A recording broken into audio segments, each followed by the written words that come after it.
Dear students, आज हम start करेंगे कंप्यूटर नेटवर्क का next topic, that is network architecture. अब नेटवर्क आर्किटेक्चर क्या होता है, इसको हम समझने से पहले कुछ इसकी मेन चीज़ें जान लेंगे कि इसको कई लोग डेफिनेशन में types of network, network classification ऐसे भी दे देते हैं। ठीक है, तो हम टाइप्स ऑफ नेटवर्क को अलग कंसीडर करते हैं क्योंकि हमने उसमें पढ़ा है लैन, मैन, वैन, पैन। ठीक है, ये सारे टाइप्स ऑफ नेटवर्क पढ़े हैं। पर यहाँ पे होती है नेटवर्क की बनावट कैसी है, उसका आर्किटेक्चर कैसा है, वो कहाँ पे यूज होता है। ठीक है, आर्किटेक्चर वर्ड तो आपको क्लियर हो गया होगा। ठीक है, आर्किटेक्ट जैसे हम डिजाइन करते हैं वैसे डिजाइनिंग कैसे करनी है, वो होता है network architecture. Network architecture is design और स्ट्रक्चर ऑफ कंप्यूटर नेटवर्क। जो हमारा डिजाइन है, जो हमारा स्ट्रक्चर है, वो नेटवर्क आर्किटेक्चर होता है। ठीक है, यहाँ से क्लियर हो गया। अब यहाँ पे क्या डिफाइन करता है, how computer devices, servers and other network components are connected and how they communicate with each other. कैसे वो कनेक्ट करते हैं और कैसे वो आपस में एक दूसरे से कम्युनिकेट करते हैं। अगर डिफरेंट सिस्टम्स हैं तो उनकी कनेक्टिविटी कैसे है। ठीक है, सबसे पहले तो ये समझेंगे।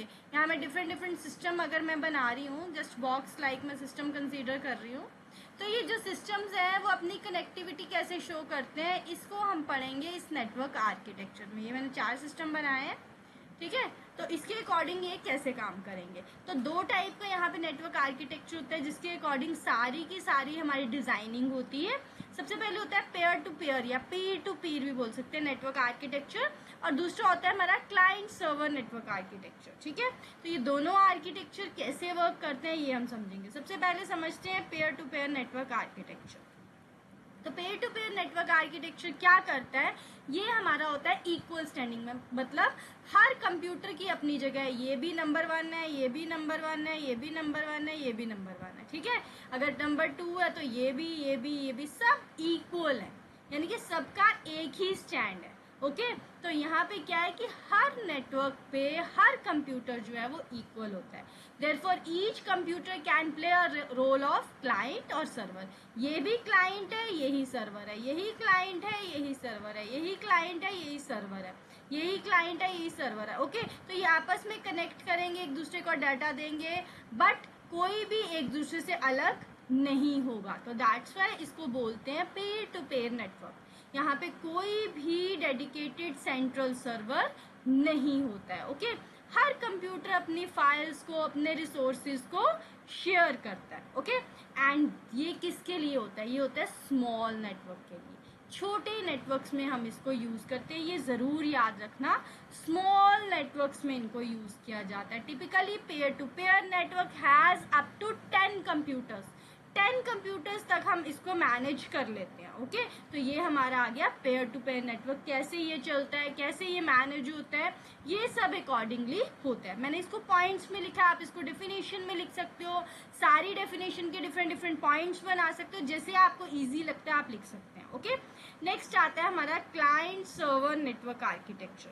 अब क्लाइंट सर्वर क्या है, वो बिगर नेटवर्क में हम यूज करते हैं। अब यहाँ पे क्या, अगर ये सिस्टम मेरा सर्वर बन गया तो ये सारे इसके क्या बन जाएंगे, क्लाइंट्स बन जाएंगे। ये इसी से ही डेटा शेयर करेंगे, इस पे ही डिपेंडेंट रहेंगे, ये सब क्या हो जाएंगे, ये क्लाइंट्स हो जाएंगे।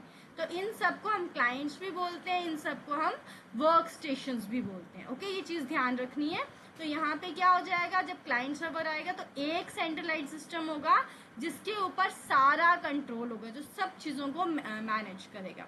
इसको हम क्लाइंट सर्वर मॉडल तो बोलते ही है, साथ में मास्टर स्लेव नेटवर्क भी बोलते हैं। ठीक है, यानी कि मास्टर है सर्वर और बाकी सबको वो कंट्रोल कर रहा है। बिगर नेटवर्क इंस्टॉलेशन में हम यूज करते हैं बिकॉज कंप्यूटर क्या करते हैं, एक कंप्यूटर को हम सर्वर जॉब के लिए रिजर्व कर देते हैं, और वो क्या क्या काम करेगा, डेटा असेस करेगा, सॉफ्टवेयर को मैनेज करेगा, हार्डवेयर को मैनेज करेगा, रिसोर्सेज को मैनेज करेगा।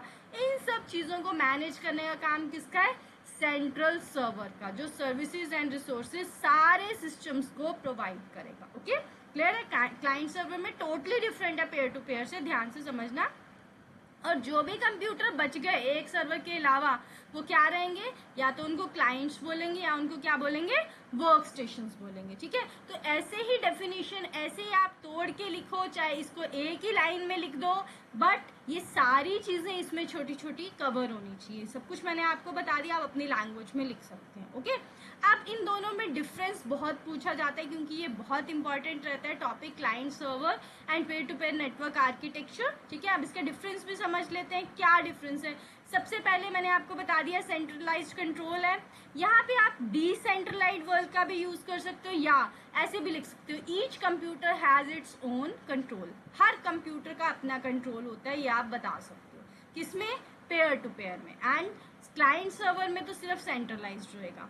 Then dedicated server manages resources, एक ही सर्वर है वो सब चीजों को मैनेज करेगा, बट यहाँ पे कोई सर्वर की रिक्वायरमेंट नहीं है। Okay, client request services from server, client क्या करता है, वो रिक्वेस्ट करता है सर्वर को कि मुझे सर्विसेज चाहिए। यहाँ पे किसी को कुछ नहीं करना है, सब क्लाइंट है, सब सर्वर है, सब इक्वल है। ठीक है, तो किसी को किसी से कुछ भी नहीं करना है, कोई भी किसी से रिक्वेस्ट कर सकता है। यहाँ पे जितने भी क्लाइंट्स होंगे वो सर्वर को रिक्वेस्ट करेंगे सर्विसेज के लिए। क्लाइंट सर्वर क्या होता है, इजीली मैनेज हो जाता है बिकॉज एक ही कंप्यूटर पे सारी डिटेल्स हैं। ठीक है, उसी से ही सबने सब कुछ लेना है।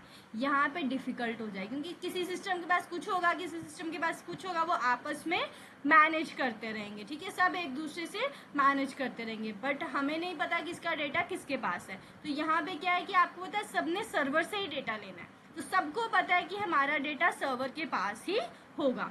अब यहाँ पे इसकी कॉस्ट भी हाई हो जाएगी क्योंकि ज्यादा क्लाइंट्स है और सर्वर जो है वो हमें हाई सर्वर लगाना पड़ेगा बिकॉज वो बहुत सारे सिस्टम्स को मैनेज करेगा। यहाँ पे इसकी कॉस्ट लो होगी क्योंकि सिस्टम्स भी कम है और डेटा भी एक दूसरे में डिवाइडेड है। देन ये क्यों यूज करते हैं, लार्ज ऑर्गेनाइजेशंस के लिए, लार्ज नेटवर्क के लिए। ठीक है, यहाँ पे स्मॉल नेटवर्क के लिए इसको यूज किया जाता है। यहाँ ये कहाँ यूज होते हैं, स्कूल, कॉलेज, सर्वर नेटवर्क, जो बड़े बड़े नेटवर्क्स होते हैं, यूनिवर्सिटीज, वहाँ पे इसको यूज किया जाता है। और यहाँ पे क्या होता है, छोटी जगह पे यूज किया जाता है जहाँ पे हम शेयर कर सकें फाइल्स को डायरेक्टली बिटवीन कंप्यूटर की, हर कंप्यूटर के साथ हर फाइल को शेयर किया जा सके। क्लियर है? फिर भी आपको लग रहा है कि अभी भी मुझे क्लियर नहीं है, तो इस वीडियो को 2-3 बार देखना, ध्यान से समझना। कोई भी प्रॉब्लम आ रही है, कहीं पे भी कोई डिफिकल्टी आ रही है तो कमेंट सेक्शन में कमेंट करके पूछ सकते हैं। Okay, thank you students.